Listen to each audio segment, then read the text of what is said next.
Aka yaxshimisiz? Mashinani 4 ta ishlatishga bersangiz $100 beraman, aka. Aka rostdan shu pulni hammasini berasiz. Shuni hammasini beraveraman, aka. To'g'ri aka gapi. Yuring.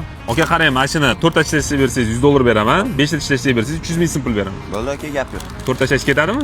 3 ta ishlash deb qo'yaman. Yo'q. Davay ko'ramiz. Birinchisi, aka, yo'qotib ketdi. Qo'lingizga uzun taqib olganmisiz? Yo'q aka, bu tatuku.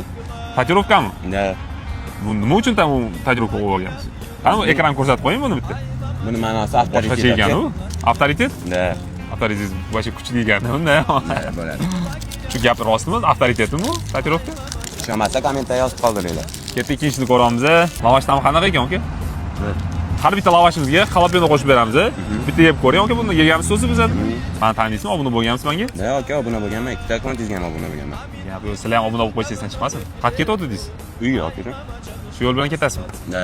Ishdan qaytyapti. Ket 300 ko'ramiz. Yaxshi. Ismingiz kim? Jamshid aka, ko'chada Jama deyishadi. Yo'q, qayerda turasiz? Tretiyda. Tretiga borib Jama akam o'tkazib olaman deb yuraversam bo'ladimi? Ya, bemalol aka. 4-inchisi ketyapti. Qatorga ishlash kerak. Kichkina tishlab qo'ydingiz. Nechinchilisiz? 2008 aka. 2008. Shu videoni 2008-yilgilar bolalarga tashab qo'yinglar. Yeya oladimi bizdan lavash 4 ta ishlashda.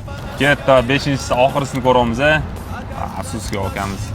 Keyin ishtirokchi aynan siz bo'lib qolishingiz mumkin. Yo'limizdan uchrab qolsangiz, отказ qilish yo'q ekan. Agar 4 ta ishlashga bersangiz $100 pul beramiz.